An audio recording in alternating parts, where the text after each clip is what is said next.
What's something you thought every family did until you grew up and realized they absolutely didn't? Before we begin, don't forget to subscribe to the Vancher channel. Also, please share your thoughts on this video in the comments. Let's get started. Story 1. Based on both sets of grandparents, I thought divorced couples were always completely estranged from each other with absolutely no contact ever. So I was shocked when my friend's parents got divorced and her dad showed up at her mom's house on Halloween to say hi and hang out for a little while. Answer: I will forever be grateful that my parents remained friends after they split. They cared about each other and loved each other, but they could not live under the same roof. My mom and I would drive 20 minutes every Saturday morning to go spend the day at his place, hanging out until we go home after dinner. There was only one period of time when that wasn't the case, and it was because he had moved to a different state. A couple years later, we moved as well and ended up in the same apartment building as him. They both made sure that I grew up with two parents, even though they didn't live together, and that's how it should be for every child of divorce. Story 2. We never used the big light, overhead ceiling light. We lived exclusively by the light of 3 dim lamps in the corners of the room. I went to a friend's house and they had the ceiling light on at 8 p.m. on a Tuesday. It felt like an interrogation room. Answer: I am someone who doesn't like the big light. It is sometimes too much, but mostly it eliminates the mood of a cozy room. I can't describe it. It feels colder and kind of sterile with the big light. So my living room and my bedroom are almost exclusively illuminated by the small lights. I sometimes use the big light in the bedroom when I enter, but will turn it off immediately after I turned on the small light. When I am crafting or drawing, I use the small light over the designated crafting drawing table. The kitchen and the bathroom are different. I need to see things. That's why I will use the big lights there. Story 3. I grew up with only one set of grandparents. They are profoundly deaf and use sign language. Neither of them use speech. I remember going to my first ever sleepover, and my friend's grandmother was there, and I signed to her, "Hello, nice to meet you." She was utterly confused, as was I when the penny dropped that not everyone's grandparents are deaf. Answer: this is so wholesome and reminded me of something from my own childhood. When I was a child, my grandma lived at a cottage in a very rural little mountain community, and the 10-15 homes in this community were all old retired people. Anyway, one of the retired couples was completely deaf and didn't use speech to communicate. Each summer they had a grandson, a little younger than me, that would come stay with them, and I was always excited to have someone to play with because I was literally the only child in this community. LOL. But he taught me some basic ASL, which I still remember some 20 years later. I remember that couple being so sweet and kind and always working on their beautiful garden or being outside in some capacity. Story 4. I was confused when I went to a white friend's house and they cooked and served fish with no bones. My family is Chinese and just cooks the fish as is. It's your job to pick out the bones. My friend's family thought I was crazy when I mentioned it. Story 5. I used to think it was totally normal for families to have a midnight snack party where everyone would randomly wake up, raid the fridge, and chat in the kitchen at like 2 a.m. It wasn't until I stayed over at a friend's house and realized their family actually, slept through the night that I figured out it was just my quirky family tradition. Story 6. My family was broke and I was independent as a child, so when they couldn't afford for both me and my younger sister to go to after-school care, I was sent home by myself at 6. I was expected to make dinner and do my homework, chores, etc. This was never discussed with me, so I thought it was normal. Until a couple years back, my friends bring up how they were never left home alone until they were teenagers, as I'm joking about almost burning the house down with an oil fire when I was 6 and home alone making dinner. Edit: I didn't realize how many people have had similar experiences, and I hope reading these comments have helped you as much as they have me feel less alone in your experiences. Answer: I was 6 years old and having to pack up everything I needed for a week on my own to go from mom's to dad's house or vice versa because my parents had equal custody of me. I used to get yelled at and scolded if I forgot something. Once got screamed at by a teacher in front of her class of my peers for bringing in a permission slip late because I had left it at my dad's house. It didn't occur to me till I was an adult that maybe there were some unreasonable and age-inappropriate expectations on my shoulders at 6 years old. Story 7. I genuinely thought every family had a "we don't need the doctor, drink water and sleep" policy. Turns out no, that was just mine. Answer: I didn't see a doctor between the ages of about 6 and when I was starting high school and needed to get some vaccines. Granted, I didn't get sick that much. Colds now and then and chicken pox, but that's it. And had a pretty uneventful childhood. But when my mom called the pediatrician to make my vaccine appointment and they realized how long it had been, they told me to come in right away. Story 8. My parents were funeral directors who owned their own funeral home mortuary. They were very kind to always give their employees holidays off, so they had to run the business on those days, as decedents were picked up and brought in on Thanksgiving, Christmas, etc. Therefore, we had to celebrate all of our special occasions at the funeral home. Sometimes families would come in and would be sitting at a table with birthday hats on singing happy birthday or opening up Christmas gifts. Story 9. Pooling gift money together to buy a single gift for multiple children and choosing a gift that's obviously meant for only one of them. My grandmother used to do this almost annually. She bought a big gift for my cousin and I to share, but it always went to my cousin. The explanation often was that I already had enough stuff, or that I had taken too much of her time by being sick or needing accommodations because of my allergies during the year. And while everyone knew this was a lie, I had to act as if I were grateful for the gift, as that's what family does, according to my mother. As an example, my cousin wanted a new PlayStation, so my grandmother got him one for Christmas. My gifts that year were 2 PlayStation games my cousin wanted. We didn't own a PlayStation, and I was immediately told to give the games to my cousin so he could start playing. The explanation was that I could play the games with him for a short time during the holiday and whenever we had a play date. Too bad they were both single player, and my cousin didn't want to share his new console with me, so I never got to play them. Answer: my grandmother didn't even bother with the pretense. My mom quit taking us to the family Christmas because the unspoken rule was, bring a gift, receive a gift,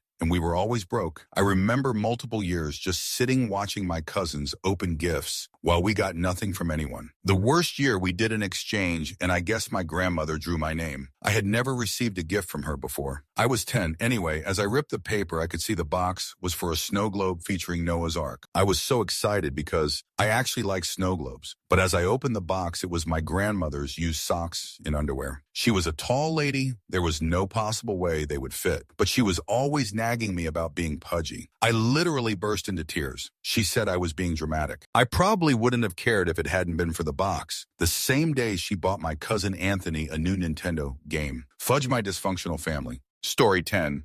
I'm not a lawyer, but I married a lawyer. Actually, I married into a family of lawyers. My wife, her sibling, both their parents are all lawyers. They have family dinners often. And after a couple years, I finally told them, you guys interrogate each other like a witness on the stand. One of them will say something, and instead of a conversation, it was a rapid-fire barrage of questions from all sides. They would have to field examination as fast as they could keep up, often having to take follow-up questions to their answers before even answering previous questions. They didn't believe me, but I guess it never occurred to them until an outside observer pointed it out. Until the next time it happened, and I said, there, see, you guys are doing it right now. It was funny because that's just how they got information from each other. They're very close, and it's just how they communicated. But I think they eased off some once they realized that while they weren't being mean to each other, it was actually kind of stressful when they were the one in the witness box. Also because when they tried to do it with me, I would stop them and be like, hang on, I'm still answering mom's question. Answer: I'm a lawyer and I used to do this all the time. I don't think it was ever in a confrontational way. I think some attorneys are hardwired to get the foundation for why and how things happen. I think I've learned to back off. On the other hand, I think part of the reason I either became an attorney or hopefully why I might be good at it is that I have some natural inquisitiveness that lends itself to this career. Story 11. I thought everyone left their shoes out for the fairies each day in Advent. The fairies would leave sweets in them every night. I was told it was a Welsh thing. Never met anyone in the UK who did this. Answer: hey, we did that on St. Patrick's Day in the States. You put out your shoes and the leprechauns might put in treats, or they might hide your shoes. You hoe out and find them and put them back over and over until you finally get treats. Also, the leprechauns would ring the doorbell or flicker the lights. One year, our neighbor Bob broke his leg. Found out years later he conspired with my dad to fiddle with the fuses and hopped the fence to escape and broke his leg. His wife told us he was on the ground biting his hand in pain to keep quiet to complete the illusion. I love when adults go the extra mile to make experiences for kids. Story 12. I thought every family yelled at each other like they were fighting and then acted totally normal. 5 minutes later. Story 13. I thought all family dynamics were such that the kids were responsible for the emotions and well-being of the adults. Answer: I spent so much of my teens and 20s racked with guilt that I didn't do more fun things with my parents, that I wasn't into the same things as them so they could do it more, that I essentially sucked all the fun out of their lives by existing and being expensive. I had a random light bulb moment in my mid-20s when it finally occurred to me that I was a child and it wasn't really my job to coordinate, plan, or accommodate my parents' entertainment or happiness. Story 14. Opposite example. My BIL says the first few times he visited our house, he thought we were faking how nice we were to each other and nervously waited for the shoe to drop. No, we really do like each other that much, which I thought was normal. Answer, my family is perfect, incredibly nice, and slightly overly polite. Whenever I brought a girlfriend home, they'd panic and tell me they were worried that every little imperceptible thing they did was going to make her dislike them and break up with me. My most basic cousin once said to her, "Welcome to our crazy family," and it took everything for me not to yell, "Have you met her family?" Story 15. Apparently not every family has that one uncle who just shows up, eats, naps, and leaves like an NPC. Story 16. One time when I was around 10, I offered to grab my dad another beer since I was going to the kitchen anyway. He told me that getting adult beverage for adults is not the job of a child. Then he followed me inside, we each grabbed our drink of choice, and we walked back outside together. I'm 36 now, and last year some friends were talking about how they learned how to mix their dad's drinks by age 8 or whatever. It wasn't until that conversation that I realized that my dad's raisons 25 years ago wasn't the norm. He was breaking generational curses. Answer, wow, yeah, he was. That was a shining moment for your dad, and I'm glad you remember it and recognize it. I remember it was commonplace for me and other young kids, aged maybe 8 to 13, to be sent to the corner market for beer or smokes for an older family member. It was allowed and not really unusual at that time for kids to make those purchases at local shops that knew you. Story 17. Getting tipsy after work and being tipsy from the time you wake up to when you go to bed on days off. Nope, just had functional alcoholics parents. Answer, this is why I refuse to have adult beverage in my house now that I have a son. I wouldn't say I was an alcoholic per se, but I have a lot of deep-seated issues with adult beverage and not being able to stop drinking when I start. Sober me knows I need to stop after 5-6 shots, but tipsy me wants to keep the party going and finish the bottle. I remember waking up after a Christmas party with friends 5 years ago, and the look on my husband's face made me feel horrible because he was so stressed out from how much I had drank. He was worried I wouldn't wake up. That was the last time I've ever picked up a bottle, and I refuse to go back to that as I don't want to miss a moment of my son's life now that I have him just because I had drank one too many shots and died or something. I also don't want him to see mommy like that and be scared of me, so I vowed to never have adult beverage in our house anymore unless it goes home with someone else. Story 18. I didn't know that there were brothers that were actually nice and not bullies or selfish assholes to their sisters. Answer, same. Mine were both more than 5 years older than me, too, so I never had a chance at fighting back. And my parents both worked a lot, so I was regularly left in my brother's care. My parents were pretty great overall, but they had a very patriarchal mindset combined with boys will be boys attitude, though they said kids will be kids, which meant my complaints and appeals for justice were never heard. I basically grew up believing I was annoying and incompetent, a perpetual weak link, only good if I stayed quiet and obedient. But even then, any positive attention I received from mom and dad was just proof that I was spoiled. I will say that my brothers got a hell of a lot nicer once they each left for college, but my trajectory toward a lifetime of therapy was pretty much set by then. Story 19. I thought everyone ate dinner together as a family most nights until I went to college and met a lot of people who rarely did that. Answer? Same. I had a big family and we had very strict rules about no eating anywhere but the dining room table. When I was 18 and witnessed my boyfriend's parents eating dinner on the couch watching TV, while my boyfriend and his little sister ate their dinner in their rooms, I was mortified. I asked him, "When do you guys talk about your day?" And he laughed at me thinking I was joking. Story 20. Growing up with a mom and dad who argued daily and relentlessly, I just assumed this is what family was like. I didn't realize some people really do grow up with happy parents like you see in the movies. Answer, same. I thought it was just an average thing for your parents to yell at each other every morning and every night and then not talk to each other for days. Until I turned 11 in 2015, only a week after my birthday, the police rocked up to our house and arrested my father for an extreme level of domestic violence and poisoning. I was so confused because I thought every parent would hit each other for the smallest things or put Drew Nines in their partner's foods just to get back at each other. Story 21. That every family hugged and told each other they loved each other daily. was shocked when I started going to friends' homes, and it was nothing like that. But I have to say, all my friends loved coming to my house, and I always wondered if it was because how loving my parents were. Answer: my husband didn't know how to act when I introduced him to my family. We are big on hugs, kisses, and saying I love you. He thought it was weird. He has decent parents, but they didn't hug or tell their kids I love you. He's learned our ways, though. Every morning and every night, for 15 years, he gives me a hug and a kiss and tells me he loves me. We don't see his parents much, but when we do, he hugs them. Story 22.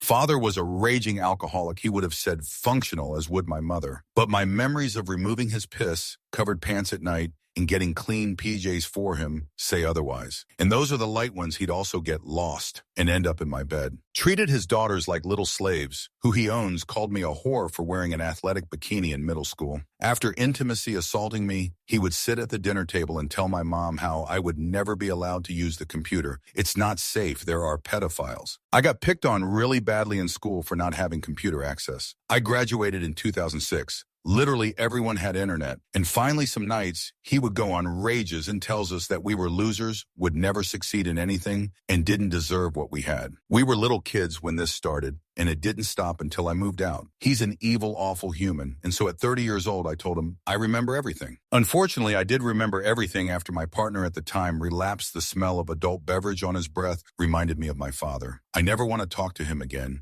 And he's dying from cancer with my mom's support. I needed a place to share, and thanks for letting me share. Answer: your dad was wrong on all accounts. You never should have experienced that, and I'm so sorry that happened to you. I hope you are well on your way to recovery and a new path of love, respect, and boundaries. Please remember your value. You are worthy of all the love in the universe, and it's important to treat yourself with kindness in the face of all those awful messages you received about yourself. All the best to you. Story 23. I'm Puerto Rican, and all my 5 uncles were musicians. I would go to other people's houses and ask, where's the congas? Answer: I'm a classically trained vocalist and pianist, as is my husband. Well, the vocalist part anyway. He kind of sucks at the piano, lol. And he grew up playing the cello, the violin, the viola, and the guitar. There are instruments and stacks of music galore in our home. I have a feeling my children probably experienced this a lot in their life, lol. They also probably wondered in astonishment at parents who stay home every night in December versus having a million performances. Story 24. When I was a kid, I thought everyone had holiday meals at the bank. Realized a lot later that my dad had to work weekends and holidays, so my mom would take the holiday to him. Story 25. My mom's side of the family has always been pretty close to the point we'd have family reunions almost every year growing up and look forward to them. As all us cousins have gotten older and started families, we don't see each other every year anymore, but we still all love getting together. It took me way too long to realize that most people don't have that close of a relationship with their extended family. Answer: yup, same here with my mom's side of the family. Get-togethers for Christmas, New Year's, my Nana and Granddad's wedding anniversaries, milestone birthdays. We're in town for a few days dinners. We're leaving town in a few days lunches, just for the hell of it gatherings. Any reason was a good reason to get together, and Nana made an end-of-year family letter of anything important that happened through the year to send out to everyone. When lung cancer got her 7 years ago, the family all drifted apart, and now we might be lucky to see everyone at Christmas, miss it all the time. Story 26. We called the remote control the moo-moo. No idea why. I went to college and asked my roommate to pass the moo-moo, and he thought I was having a stroke. Turns out my toddler sister named it that in 1998, and it just stuck for 20 years. Story 27. Not family per se, just my dad. He chills in his underwear for most of the morning. Some days he just watches TV and drinks coffee. Other days he cleans, makes breakfast, and sings. It wasn't until after I got married and we were visiting my dad, my husband told me I could have warned him about it. I was confused because I thought all dads do that. Story 28. The 1-a-day rule. Whenever we had a 12-pack of soda, Capri Sun, or even snack cakes like Twinkies cupcakes, we had a rule where you could only have one a day. Going to others' houses and seeing them have 2 sodas at a time or 3 to 4 Twinkies instead of a meal was mind-blowing to me. Answer: I grew up in a heavily ingredient house, not snack house, combined with a rail-thin almond mom that would forget to buy food. So I've tried so hard to be a snack house for my now almost adult kids. The one-a-day rule is definitely something I had to implement, especially when money was tight. Once they got old enough to understand that eating an entire box of fruit snacks in a day meant no snacks for the rest of the week, and they could fix ingredient snacks, I let them self-regulate. Story 29. Every time my family and extended family went to a restaurant, we would eat as soon as we got our food. I was surprised when I went out to eat in college that it's courtesy to wait until everyone gets their food.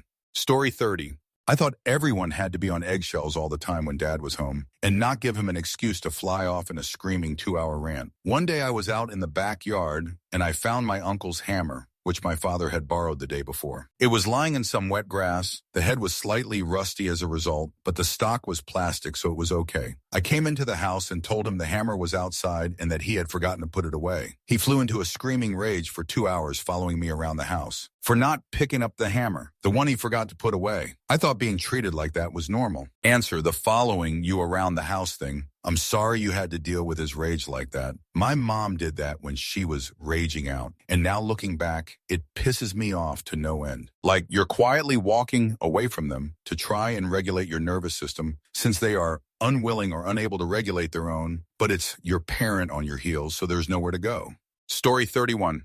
My ex-girlfriend heard me talking to my mom and ending the conversation with, "Love you, bye." She told me that was nice since her family never says stuff like that to each other. That was pretty sad. Answer: my husband grew up like that. His parents never hugged him or said they loved him or each other. His mom actually sucks pretty bad. It took a long time for him to be comfortable with that sort of affection. My family is very friendly and loving, and he was taken into the fold. Now, even my husband's dad will hug and say he loves us. It's sweet. My husband is so good with our toddler in that way. He is always saying he loves us, and we do goofy family hugs. Story 32. My family was big into church, and lots of members were on the choir. When we all got together at Grandma's, we would often sing. Maybe at a church service or just listening to music at the house, we just have sing sessions. I enjoyed these as I enjoyed singing. I've never been at any family house that sang as a family. Story 33. I thought every married couple with kids dislike each other and argued constantly. Then I spent time at friends' houses and realized that most parents who don't like each get divorced. The ones who stay together are usually happy and non-combative.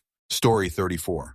If my mom is upset, everyone gets upset was normal. On top of being forced to lose your toys because you turn 11, because it was normal to grow up and be young adult. Story 35. Talk about criminals, autopsies, criminal charges. My dad was a cop. Also, I didn't understand that most people don't memorize license plates and make model of all vehicles or categorize people into age, intimacy, race, and physical descriptions. Answer: my uncle was a cop, so my grandma would sometimes collect newspaper articles about cases he worked on. But without context, it just looks like she was into really creepy stuff. Years ago, I was looking through an old photo album scrapbook of hers, and it was mostly normal. But then there were also cutouts of articles with headlines like, "Second Stabbing, Victim Dies." Story 36. Fought and screamed before every special event, like a holiday, birthday, or get-together. If it was at our house, cleaning the house in time was the issue. And if we had go somewhere, getting there on time was the issue. The bickering and yelling was always a factor. I dislike holidays and birthdays now and panic before events. The bigger the event, the less I want to have shoot to do with it. Anyway, some people are normal and don't descend completely into madness every holiday, including my own family now that my parents are more mature. Story 37. I have a large family. My dad's one of 7, his mother's one of 13. My mom is one of 3, so her side is smaller. Her parents each have a few siblings. Everyone has a college degree. All 4 of my grandparents, all born in the 1920s, have bachelor's degrees. My mother has 2 bachelor's degrees. My dad went to college for 13 years full-time. He just liked taking classes. He wasn't working towards anything. He had 1 associated degree. My dad's mother, in her 60s, went back and got her doctorate from Harvard because she felt like it. Aunts, uncles, cousins, me, we just take night classes because they look interesting and we feel like it. Both sides of my family do this, although my dad's is certainly worse about it, but there's a lot more of them. In part, I think it's cause of Boston education culture. But even then, I'm not sure how normal it is to have people take night classes at college for fun. Story 38. I thought it was normal for parents to share intimate details of their bodies, intimacy lives, and intense relationship issues with their children. You're telling me it's not normal to know your dad's male body part size or what he does with your mom in bed?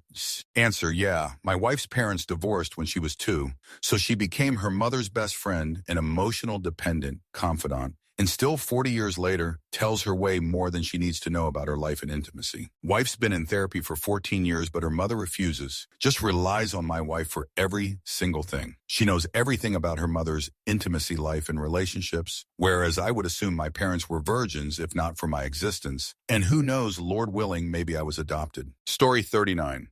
Growing up, we always ate holiday meals around 2 p.m. I didn't learn until grad school that many families serve holiday meals at normal dinner time. I was shocked. Answer, I'm British, and Christmas lunch was always aimed for about 2 p.m. We ate lunch, then turned the TV on for the Queen's speech at 3 while lingering over dessert. Nowadays, because we usually travel, we eat later for practical reasons. But if we spend Christmas at home, then 2 p.m. is dinner time. Now we also do Thanksgiving, and the 2 p.m. dinner time is carried over. Lets me watch the parade and the dog show as I cook. Story 40.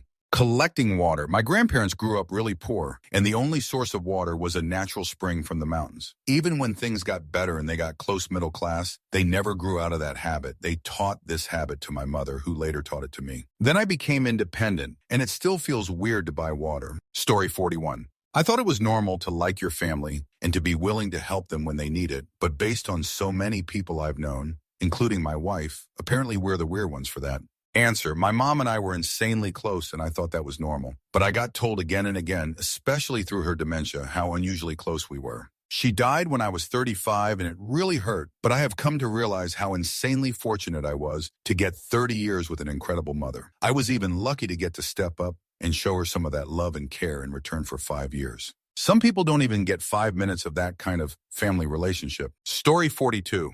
Be civil with your exes. My parents had a good relationship after they split, and all uncles' ex-wives still came to family Christmas, legitimately friendly with current wives. I got divorced and thought it would be just moving on. Holy shoot, it was incredibly contentious and years in court over custody issues. Story 43. Reading this thread is too depressing. We used to do fondue every Christmas Eve. I just assumed everyone did that until I was in high school. Story 44. That it wasn't okay that my parent took away my door when I was a teenager and would randomly, suddenly just fucking appear in my doorway to see what I was doing in case I was doing something bad. Answer. I remember telling people funny stories about my mom's punishments for breaking rules, taking away the bedroom door, washing your mouth out with soap, taking everything out of your room and making you earn it back. I didn't realize those were harsh punishments. My mom is very loving, but she had a rough childhood and doesn't always know what is normal. Story 45. Not going to the doctor when something is wrong. I got out of this habit when I moved out, but my parents haven't, and I just lost my father to a heart attack. He was only 58. Please, people, go to your check-ins. Story 46. I thought it was normal to have a father who was born in 1891 and a mother born in 1921 when I was born in 1961. I'm 64 now, the same age as my father was when I was born. That's not normal. Story 47. I thought all kids loved their parents. I had a friend who spoke badly of his mother, how much he disliked her, and called her a meanie. Story 48. So the opposite of the parents, family, or shoot, and always fight, I'm seeing a lot of for me. Mom was a clinical psychologist. Dad was an HR director. Mom would always complain that 90 of her couples therapy was telling them, tell your partner how you feel, but don't be mean about it. Think about their point of view and apologize, compromise if you overreacted, so that what my parents did at home. They might have an argument, no shouting. One of them would go to cool off, and then they would come back within 30 minutes and talk again and apologize to forgive each other. Usually in front of us kids, probably to teach us. I grew up thinking managing your relationships with loved ones and talking things through this way was normal. Fast forward to my first real relationship after college. I'd have a fight with my girlfriend. We would storm off. I'd go cool down, consider what we fought about, and if I could make any compromises, then come back and try to reconcile. Turns out she didn't do the same thing. She was usually still mad and took my apology as an admission of guilt. If I apologized, she would make underhanded comments days later, so I learned to just let her be mad and cranky for a day or two after arguments. Yeah, in hindsight, this was a red flag, but like I said, everything I learned from my parents was that relationship problems can be worked through. She broke up with me after several years of friendship and 3 in a relationship together by saying, I just don't love you anymore. I haven't for a while now, but didn't know how to tell you. I think we make better friends. She only told me when I pressed her after months of her acting strange and 3 weeks before she moved out of our apartment. Apparently, she had planned to tell me we were done and she was leaving a day or two beforehand. She was shocked that I did not want to be friends with her any longer. If we had talked it through at the time, she wanted our relationship to end. Yeah, it would have hurt a lot, but I would have respected her decision. And after some time, I think we could go back to being friends again. That's what my parents would have done. Now I'm afraid of commitment in case my partner can't emotionally manage a relationship like I do. Story 49. I think I was in the 2nd grade. I got off the bus, walked into the house, and my mom was sitting on the couch with a pistol in her mouth, and my stepdad sitting on the floor next to her. I quickly grabbed my 3 siblings and took them outside. I was scared, but I knew that I needed to keep my siblings out the house. No neighbors or phone to call for help, so I entertained them as best I could. Story 50. I always thought that people always got really competitive when playing card games. Like seriously, half the fun of the Thanksgiving card game is watching my aunts swear at their children. Everyone is enjoying themselves, but it is very, intense. Then I went off to college and started playing cards with my new friends, and there was precisely one person who played with anything remotely close to the intensity I was used to. Story 51. I thought it was normal for dads to go around touching their wives' and daughters' butts. Only found out at 20 when an ex told me that this is in fact not normal. Story 52.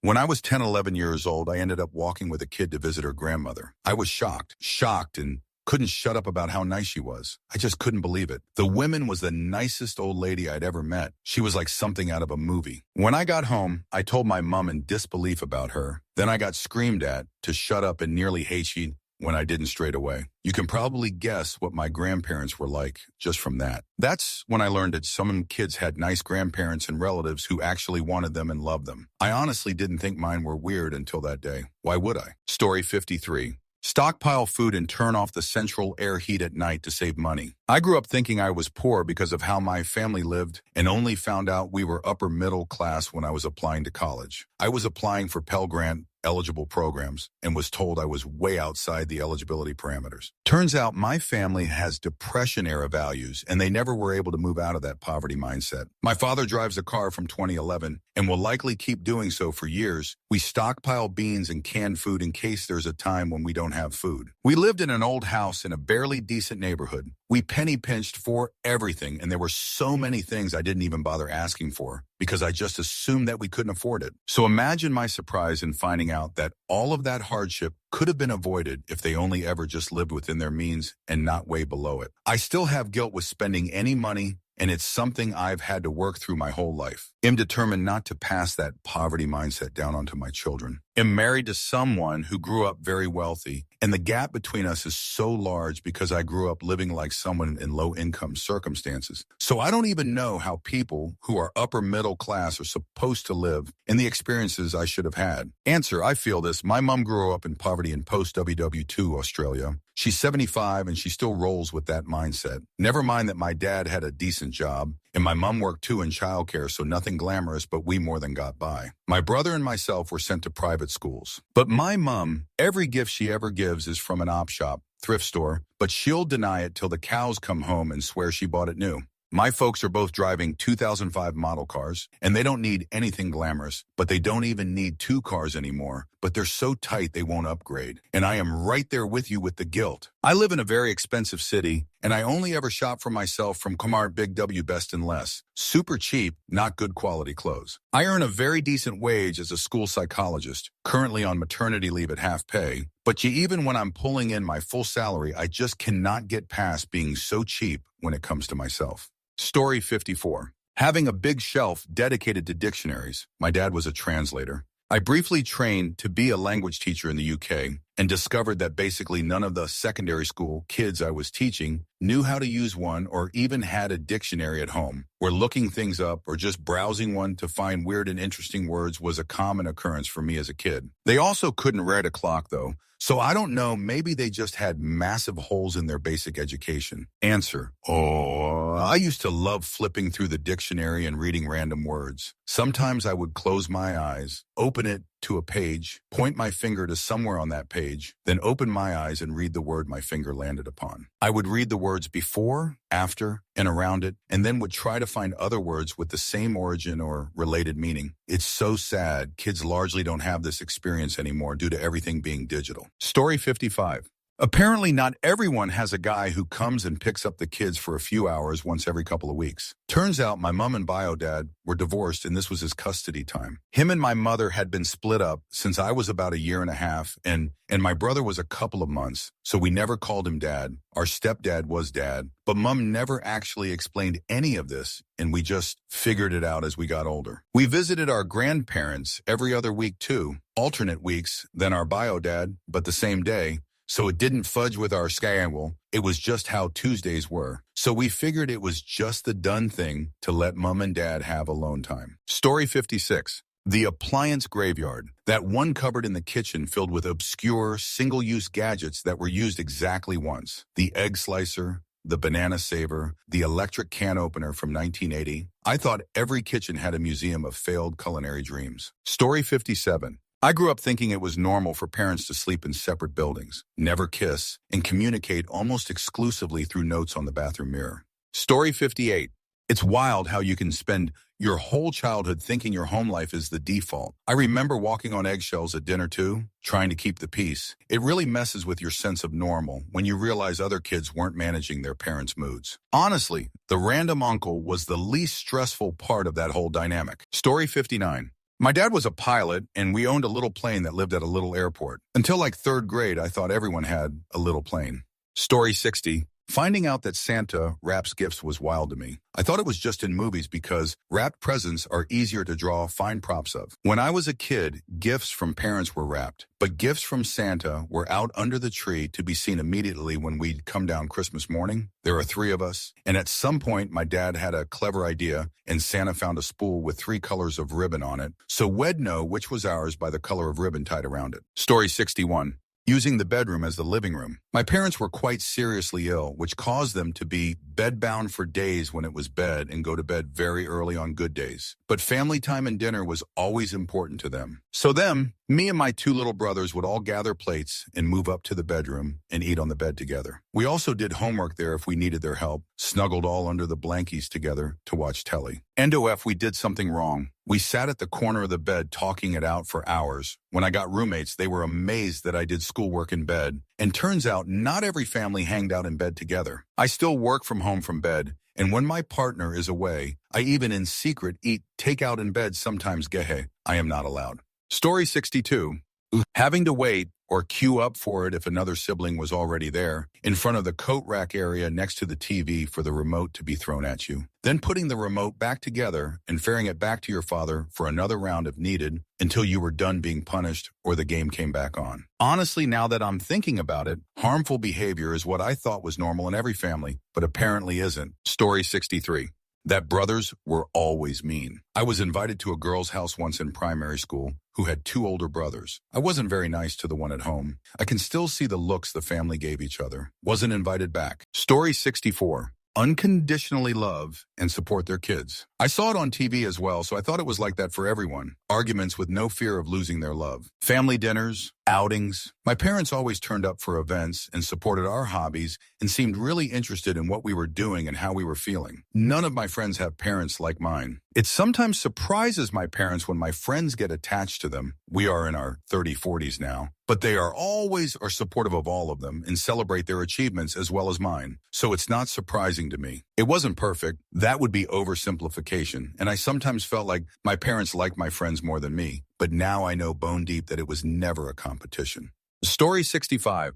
In our family, we ate what's affectionately called bacon ends pieces, basically chunks of bacon fat with the occasional bite of actual pork. In elementary school, I had a sleepover with a schoolmate, and in the morning, her mom made us breakfast. Yeah, eggs and genuine bacon. She kindly asked me how I like my bacon cooked, and I had no clue how to respond. No one had ever asked me that before. I think I said something like, however you usually do it, or words to that effect. Thank God she didn't press me on it. Anyway, the plate is set before me with 2 beautiful strips of bacon, which I ate first and will always remember fondly. Story 66. Used wooden bowling pins to start a fire in the fireplace. My parents bought our house from a guy who owned a bowling alley. There were wooden pins stacked in the garage, 3 deep and 10 inches high. Dad would send us out to grab one to start a fire. First sleepover at my friend's house. Her dad says he's going to start a fire, and I wanted to be helpful, so I asked him where they kept their bowling pins. Story 67. Saving the little plastic tubs from the takeout Chinese food. Growing up, our freezer and kitchen cupboards were absolutely crammed with those little white or clear rectangular plastic tubs. They weren't recycled, they were pre-washed and saved for future use. Need to pack a lunch for school? Use a Chinese food tub. Need to freeze some leftover soup? Use 4 Chinese food tubs. Need a small container for screws? Use a Chinese food tub. Story 68. Kids not getting space on the couch. We had 2 couches, one for each parent. Sometimes my mom made space for my brother, but I usually sat on the hard wooden floor. But they still complained when I stayed in my room instead of watching a movie with them. Story 69. I was at Sunday school, learning that the Eucharist is a worldwide family dinner. The worksheet said to draw your family's dinner table. I sketched out pots and pans sitting on hot pads. The teacher, aghast, said, "Your mother doesn't serve out of cooking pots, does she?" I was completely baffled by the question. We only use serving dishes on formal occasions. Otherwise, it was pot to plate to Tupperware. My mom isn't Catholic. We were raised in Dad's church. But she jokes that if she had been, she'd have had to leave the parish over this. Story 70. Late to the part, but I always thought that Christmas was the most relaxing and stress-free time of the year. Everything shut down and there was nothing to do but play with toys, make cookies, and watch Christmas TV. As an adult, I realized that I was an only child, and both of my parents' families were 1,000s of miles away, so we had no one to visit and no obligations. But it isn't like that for most families. Story 71.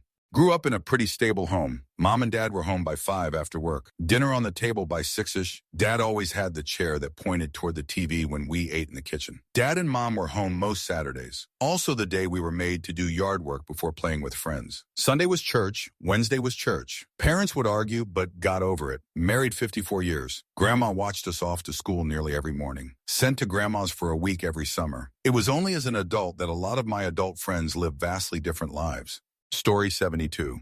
I thought homeopathy was normal. The first time I took paracetamol for period cramps was mind-blowing. Story 73.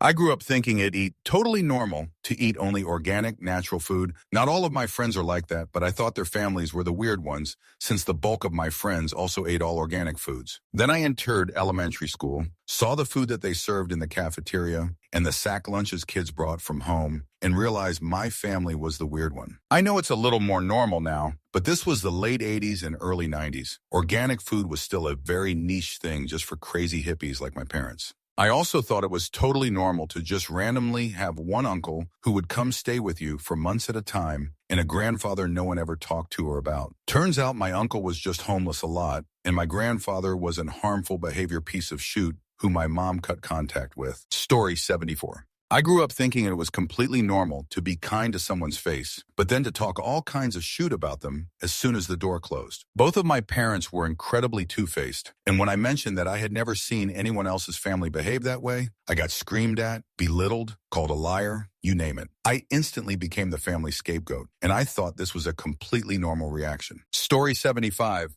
Love each other. My family has no drama. We genuinely like and love each other. There's no arguments, no backbiting or backstabbing, no rolling eyes or hoping someone doesn't show up. We have each other's back and circle the wagons if anything arises. I feel for others who don't have the same, and though I understand, I can't relate even a little to anyone disliking their parents or siblings. I was an adult before I realized that every family wasn't like ours, so I feel really blessed. Story 76. I also thought every family put butter on their canned cinnamon rolls. 1010 would recommend buttering them. Story 77. Drive across state lines to purchase the good fireworks every July. Hell, I didn't know most families don't even let their kids light off real fireworks.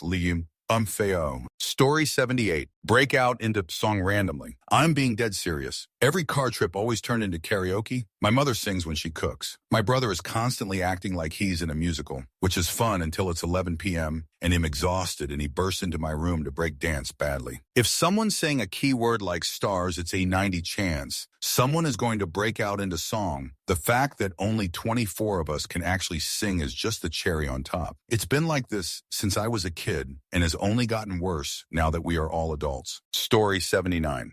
Harmful behavior turns out when other kids complain that their parents screamed at them, it usually didn't mean at the top of their lungs screaming why they were a failure and deserved to die along with physical beatings and getting kicked down flights of stairs and slammed into walls. I thought my childhood was normal growing up, and it was only as a young adult that I clued into the fact that my childhood was, in fact, not the norm.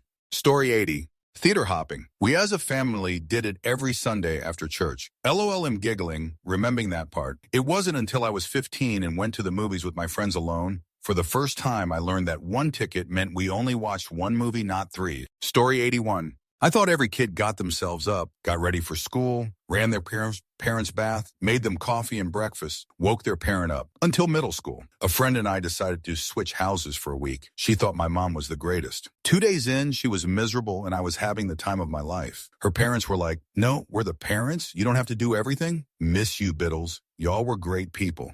Story 82.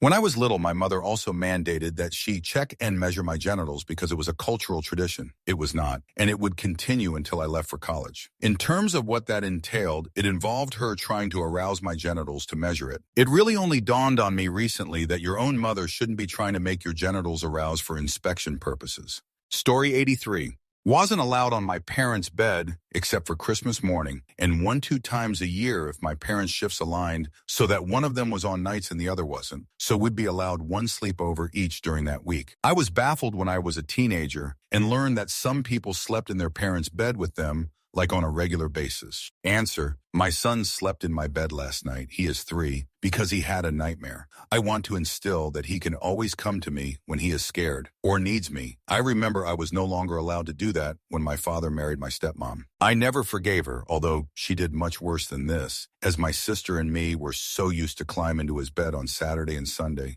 and try to wrestle him out of it. It is one of my fondest memories of him. Story 84. Really started to click when I got in trouble for mooning people at school. My principal sarcastically said, "Is this acceptable behavior at home?" And I said yes. Story 85. Having your dad positive handle a lot of the child rearing. My mom was sick then died when I was a kid, but my dad was the one I went to for everything, even when I was in foster care. Hell, it wasn't until I was in high school that I found out that many girls' dads didn't know shoot about periods. I had casually mentioned how my dad told my aunt off for telling me to tough it out about cramps, and my dad was like, absolutely not. Story 86. Have family meetings, not like serious discussions about problems, just parliamentary-style meetings in my parents' bed about what to do that weekend. We'd get a treasurer's report, Mom saying, "We have money." And when it ended, my dad would hit a little gavel on his bedside table. Story 87. My parents modeled the idea of treating people with kindness, dignity, and respect. They love each other deeply, and it shows in everything they do. It was devastating to grow up and realize just how rare that is. Story 88. Eating dinner around 10-11 p.m. or later every night. My dad was the cook in our house and the sole breadwinner. So he'd have a full day of work, then come home and change clothes. Sometimes relax or go to the grocery store if we needed groceries, then start cooking dinner around 900 p.m. or later. So we had a lot of late meals. Cue my shock trying to adjust to my wife's family when my MIL would serve dinner at 600, 700 p.m. I wasn't even hungry yet. Story 89. Very small beans, but imagine my surprise when discovering the hard way that other people don't call spaghetti without sauce on it. Bald-headed spaghetti. It was painful. Story 90. Reddit classic. The poop knife. My family poops big. Maybe it's genetic, maybe it's our diet, but everyone births giant logs of crap. If anyone has laid a mega poop, you know that sometimes it won't flush. It lays across the hole in the bottom of the bowl, and the vortex of draining water merely gives it a spin as it mocks you. Growing up, this was a common enough occurrence that our family had a poop knife. It was an old rusty kitchen knife that hung on a nail in the laundry room, only to be used for that purpose. It was normal to walk through the hallway and have someone call out, "Hey, can you get me the poop knife?" I thought it was standard kit. You have your plunger, your toilet brush, and your poop knife. Fast forward to 22. It's been a day or two between poops, and I'm over at my friend's house. My friend was the local dealer and always had guests over because you can't buy plant substance without sitting on your jerk and sampling it for an hour. I excuse myself and lay a gigantic turd. I look down and see that it's a sideways one, so I crack the door and call out for my friend. He arrives and I ask him for his poop knife. My what? Your poop knife, I say. I need to use it, please. WTF is a poop knife? Obviously, he has one, but maybe he calls it by a more delicate name. A fecal cleaver, a dung divider, a guano glaive. I explain what it is I want and why I want it. He starts giggling, then laughing. Then lots of people start laughing. It turns out the music stopped and everyone heard my pleas through the door. It also turns out that none of them had poop knives. It was just my fudge-up family with their fudge-up bowels. FML. I told this to my wife last night, who was amused and horrified at the same time. It turns out that she did not know what a poop knife was and had been using the old rusty knife hanging in the utility closet as a basic utility knife. Thankfully, she didn't cook with it, but used it to open Amazon boxes. She will be getting her own utility knife now. Edit. Common question. Why was this not in the bathroom instead of the laundry room? Answer. We only had one poop knife and the laundry room was central to all 3 bathrooms. I have no idea why we didn't have 3 poop knives. All I know is that we didn't. We had the one, possibly because my father was notoriously cheap about the weirdest things. So yes, we shared our poop knife. Story 91. I thought it was way more common to have hyperextensible joints. It was kind of a party trick of sorts with people on my mom's side of the family. Well, it turns out it's not normal to be able to bend your knees backwards, and I've got a genetic condition. Story 92. I thought Sundays being football Sunday was a thing every family did. Wake up, eat breakfast tacos as the family watches the NFL pregame show, move an extra television to the living room, start watching the 12 p.m. Central game, bring out the snack table at halftime. Game ends, refill the snack table, start up the BBQ grill as the 3 p.m. game is getting started. Game ends, go outside for a bit before the Sunday night game starts. Repeat for every Sunday of the regular season. We watched the games, talked about the games. That's it. Anything not football related would have to wait till commercial break. This is something I experienced with my my mom, and my 2 older brothers. I honestly grew up thinking every family did this. I was blown away the first time I went to a friend's house, and they just had the game on in the background, and it wasn't an all-day thing. Now, as a husband and father to 2 little girls, I try to keep that tradition in my home. My wife can't sit still long enough to watch a whole game, but she will watch bits and pieces and keep track of the score. My oldest daughter will sit down with me from time to time, but she's usually playing video games on her Switch, and my baby daughter can't take her eyes off the TV screen when she recognizes football is on.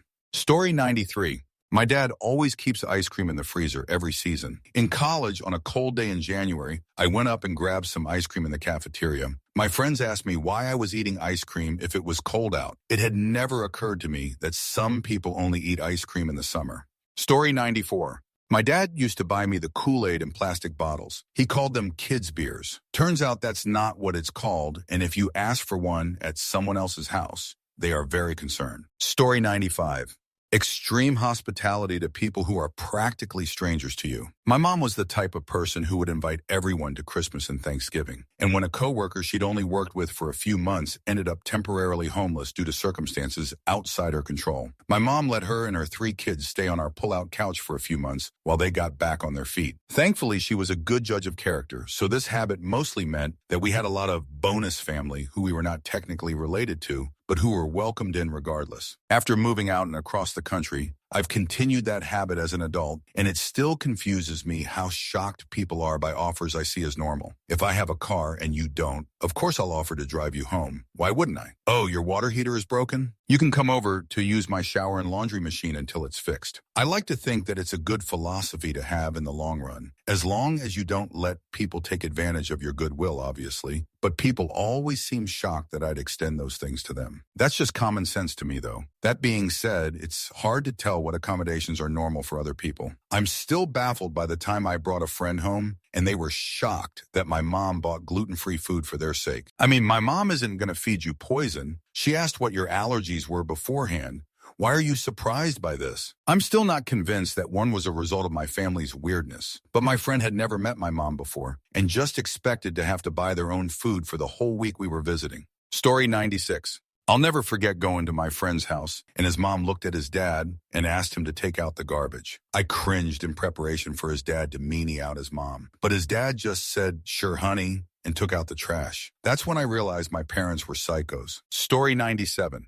I grew up being raised in a house with my grandma, grandpa, and mom. The house only had enough bedrooms for my grandparents and me, so my mom slept on the couch in the living room my entire childhood. When I was old enough to start going to sleepovers, I was amazed that my friends' houses had enough bedrooms for everyone, LOL. I'm happy to announce, though, that my mom has her own house now with her very own bedroom to sleep in, although she does still frequently fall asleep on the couch, bless her. Story 98. Read, reread, go shopping at the used bookstore, trade in books to get new used books, etc. I go to friends' houses and bookshelves or stacks of books were noticeably absent. Story 99. On special nights, Dad would pop popcorn on the stove before microwave popcorn, and Mom would set up a little picnic on our living room floor. Then they'd set up math puzzles and word games, and my brother and I would have the best time. Story 100.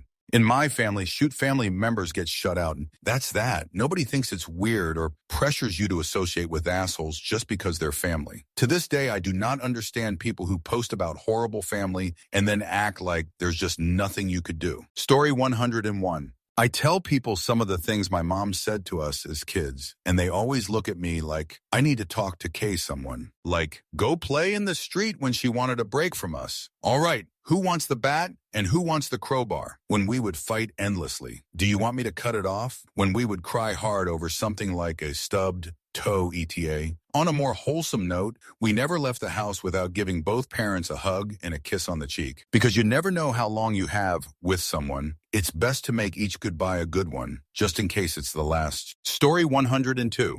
I taught until my mid-20s that when your parents divorce, it's normal not to have your own room or bed, slept on air mattress, in your other parent house.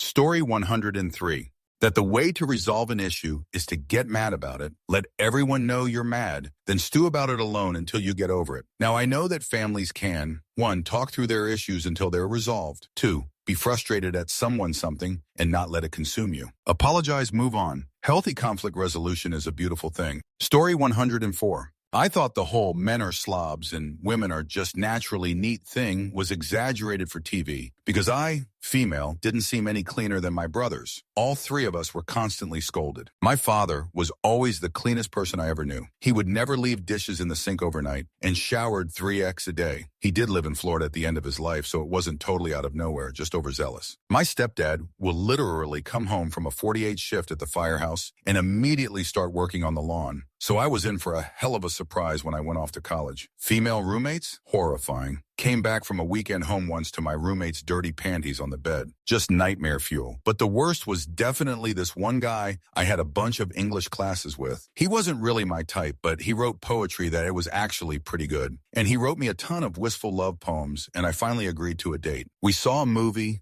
The date went well. We were both broke and wanted to continue talking, so I went to his apartment, a move I never usually did. Cue the sounds of choppers, sirens, gunshots. The apartment was the dirtiest place I had ever had the misfortune to step into. I'm talking fast food wrappers on the floor, hiding you couldn't sit in because it had garbage on it. Dirty mattress on the floor with no fitted sheet or pillowcases. And the smell. The idea of dating a starving artist did not bother me. I wasn't raised rich. But for all that we were broke, what little we had was spotless. I don't remember exactly what I said, but I remember making up an excuse that I needed to use the bathroom so I could devise an exit strategy, being even more horrified by the bathroom, and leaving within maybe 5 minutes of being there. It was short enough of a visit that I never sat down or touched anything but the bathroom doorknob. Needless to say, I did not go on another date with him, but he did mercifully stop trying. Story 105. As a kid, I always thought that my parents' names were the names of every parent, ever. Every dad had my dad's name and every mom had my mom's wife, and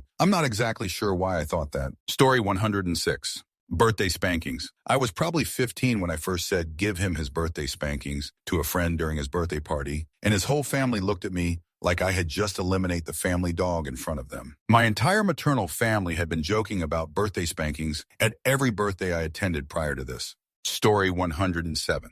Not me, but my kids. One of my kids made a comment that made me realize they thought grandparents couldn't be married. They thought marriages just ended when the kids grew up. It wasn't until then that I realized that none of their grandparents were married to each other anymore. My dad passed away, leaving my mom widowed, and my in-laws are divorced. Story 108. It took me until really spending time with my spouse's family to know that not every birthday, holiday, or family event was a 100-plus person event, and that not every family runs businesses together and has a revolving front door. Not every family functions as a large immigrant family, TM. Story 109.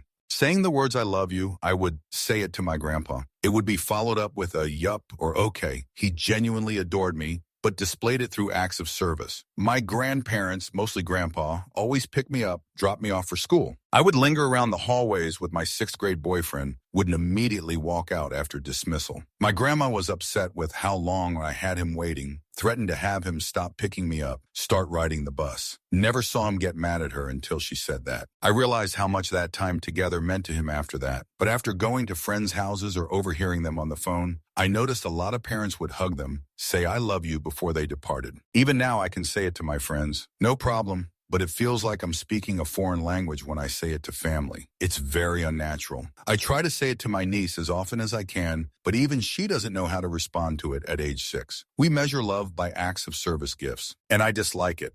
Story 110. My mom's family always had an August meeting in eastern Kentucky. It basically served as a family reunion. People would bring food and go to the cemetery, have a Baptist sermon, and then eat there. Trying to explain this to people unfamiliar with Kentucky Baptists is difficult without sounding like ghouls eating in a cemetery. Story 111. Opening Christmas presents one at a time. We would sit in a circle and you had to watch everyone open their gift, hold it up, and say thank you before the next person could go. It took like 4 hours. The first time I went to my girlfriend's house, they did the 3, 2, 1, go method. Everything was shredded in 5 seconds. It felt like I was witnessing a looting. Story 112. When my mother went to my father's family dinner for the first time, within 30 minutes she got up, called my father over, and told him she had to leave. He was very confused and asked why, and she said, "You're all yelling at each other." He laughed and said, "They're just Italian." I am the loudest person I know by far. Story 113. I thought all fathers were uninterested in their kids' lives, unavailable to have a simple conversation, and surely that none of them helped around the house. Story 114.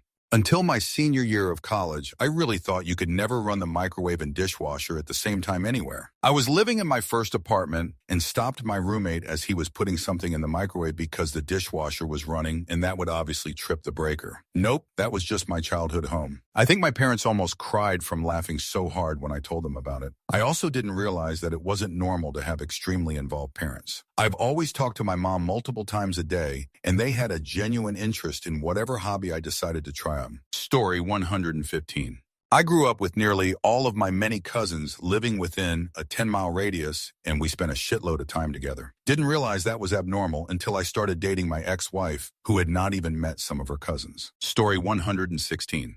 We had American-style tacos about once a week growing up. It wasn't until I was probably 8 years old and my sister had a friend over for taco night that I found out most families don't use chopped dill, pickles as a taco topping. Story 117. I have so many examples. I was homeless for a big part of growing up, so needless to say that we did things differently. I didn't know anything really. But for one example, something I found out really quickly was that most families don't share everything. We were careful with what we had, whether it was food, clothes, supplies, anything we would get. It went without saying that everyone had a fair share and would split it evenly. When we finally got a real place to stay and settled in, the first time I was invited to eat lunch with someone at school, I went to split my meal when I sat down. They looked at me funny and asked what I was doing. I explained that I was splitting the meal so we both had something to eat, and they declined because they already had a meal of their own, and that one was for me. I was confused. It hadn't crossed my mind to look, and I hadn't even noticed that they had a lunch too. When I saw that they had one, I didn't know how to respond to that because that short-circuited my brain. I couldn't compute the idea that I had the whole meal to myself because there was enough for both of us to have one.